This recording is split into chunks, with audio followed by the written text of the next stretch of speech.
కి స్వాగతం. Manual to self సూచనలు లేదా సమాచారాన్ని అందించే స్వీయ శోధన సాధనం. మనం యూనివర్సల్ లాస్ స్టడీ చేస్తున్నాం. నిన్న ట్రాన్స్మ్యూటేషన్ లా స్టడీ చేసాం. ట్రాన్స్మ్యూటేషన్ ఆఫ్ ఎనర్జీ అనేది. ఇవాళ లా of relativity. Law of relativity అంటే సాపేక్షంగా. ఇది థియరీ ఆఫ్ రిలేటివిటీ ఐన్స్టీన్ కి సంబంధించింది కాదు. టెర్మినాలజీ అర్థం అవడానికి అది వాడుతున్నాను. ఎందుకంటే లాంగ్వేజ్ సేమే కదా వాడేది. ఈ సైన్స్ ఎక్స్ప్లెయిన్ చేసిన, ఫిలాసఫీ ఎక్స్ప్లెయిన్ చేసిన, స్పిరిచువాలిటీ ఎక్స్ప్లెయిన్ చేసిన, సైకాలజీ ఎక్స్ప్లెయిన్ చేసిన వాడే వర్డ్స్ ఇంగ్లీష్ లాంగ్వేజ్ కదా. సో రిలేటివ్లీ, సో రిలేషన్ అంటే మీ ఐడియా ఉంది కదా, నేను సంబంధించి వాళ్ళు నీకేమవుతారు. సో రిలేటివిటీ అనేది కూడా ఇంచుమించు ఆ రిలేషన్ ఒక దానితో పోల్చుకొని కంపేర్ చేసుకొని అదేమిటో అర్థం చేసుకోవటం లాంటిది అనమాట.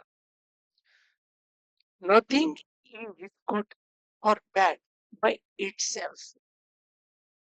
Nothing is good or bad by it self. వెంటనే ఒక నెగిటివ్ థాట్ వచ్చేస్తుంది, ఒక ఆర్గ్యుమెంటల్ థాట్ వస్తుంది. అంటే నీ కళ్ళు ఎదురకుండా ఒక మనిషిని మర్డర్ చేసేసాడు, బై ఇట్ సెల్ఫ్ అది గుడ్ కాదంటావు, బ్యాడ్ కాదంటావా అంటావా? అయితే అలాగే ఒక పేదవాడికి ఓ ధనవంతుడు వచ్చి దానం చేశాడు, ఇట్ సెల్ఫ్ అది గుడ్ కాదంటావా? ఇలాంటి ఎగ్జాంపుల్స్ మైండ్ లోకి రన్ తిరుగుతాయి. జనరల్గా ఇలా ఏదైనా ఇప్పుడు మన మైండ్ ఫస్ట్ ఆర్గ్యుమెంట్ చేస్తుంది థాట్ లెవెల్లో.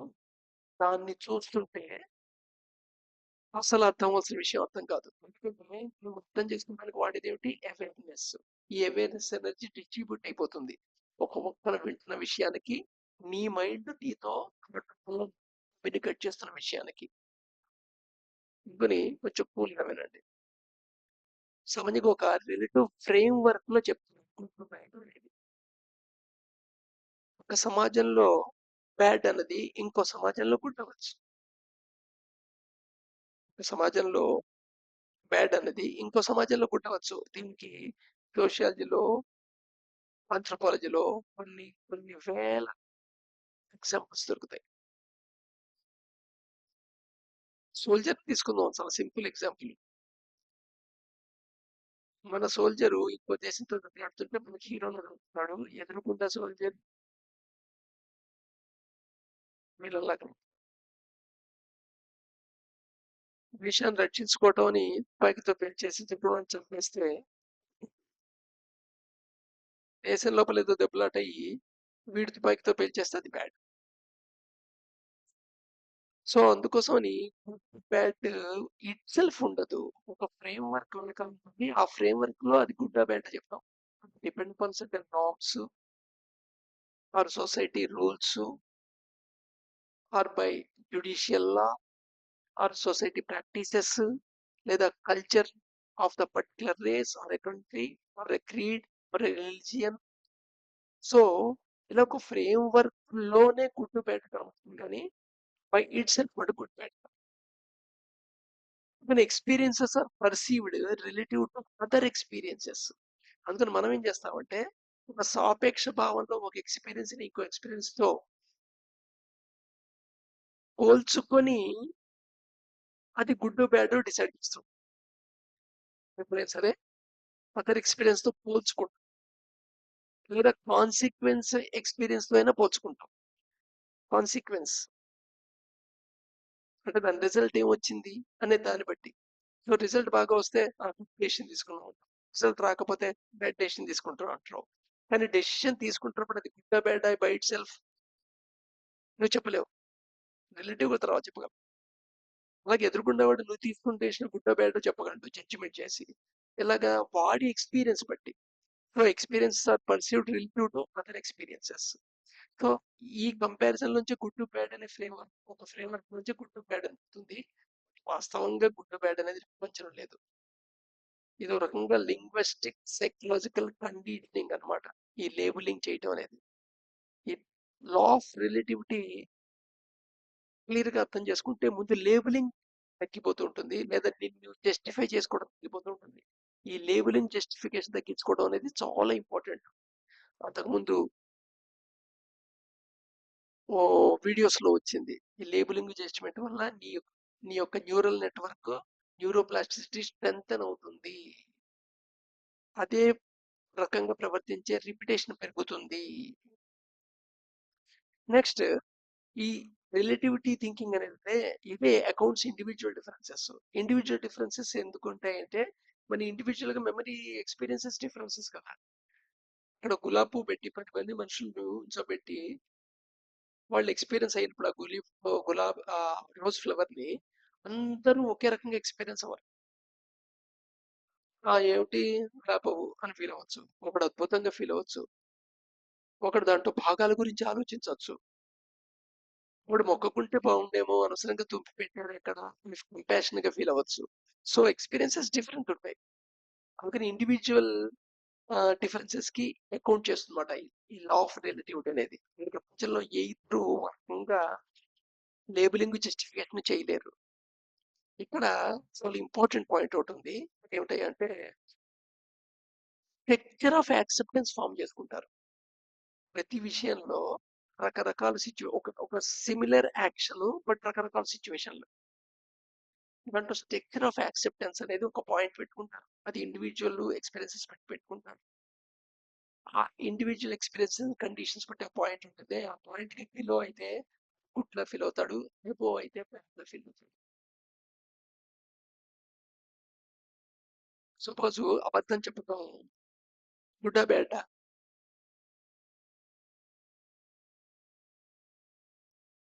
ప్రాణం మీదకి వచ్చింది, నువ్వు అబద్ధం చెప్తే రక్షించబడతావు. సో నువ్వు అబద్ధం చెప్పావు, ఇప్పుడు గుడ్డ బ్యాడ్. నువ్వు నేరం చేశావు, ఎదుర్కొన్న వాడు పట్టుకున్నాడు, అయినా నువ్వు ఒప్పుకోవట్లేదు, నిజం చెప్పట్లేదు, bad. So structure of acceptance ఉందన్నమాట.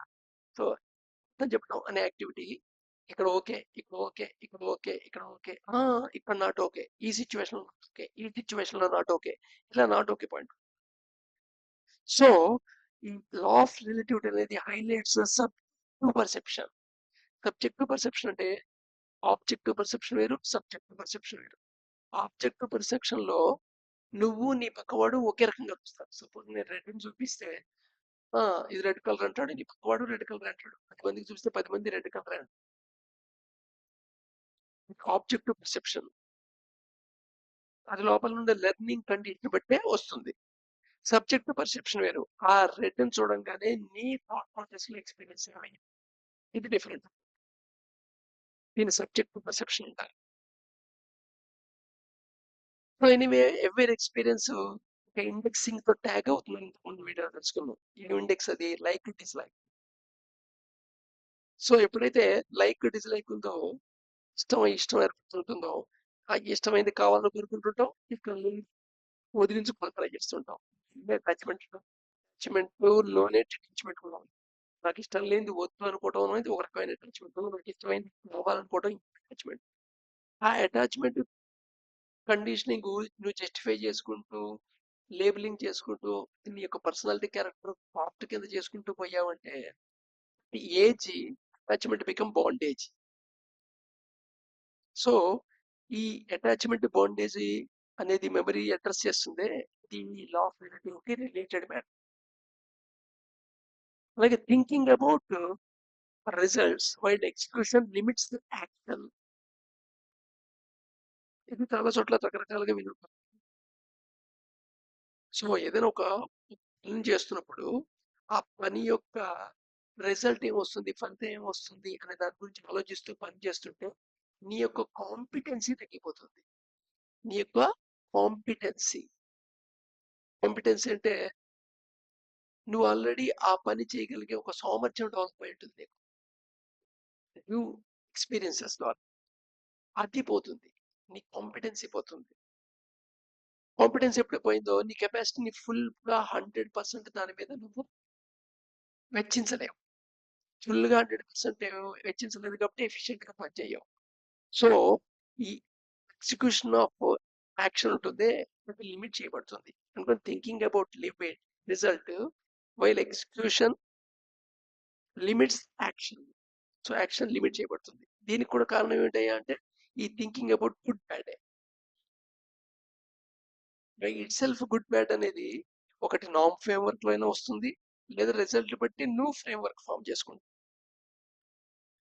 సో లా ఆఫ్ రిలేటివిటీ గురించి కాంటెంప్లేట్ చేయండి వాడు. అట్ ద సేమ్ టైం దీన్ని డ్రిఫ్ట్ వాచింగ్ కూడా వాడండి. So that drift watching exercise అవుతుంది, లాని కాంటెంప్లేట్ చేసి అర్థం చేసుకోవడానికి ప్రయత్నం జరుగుతుంది. Thank you.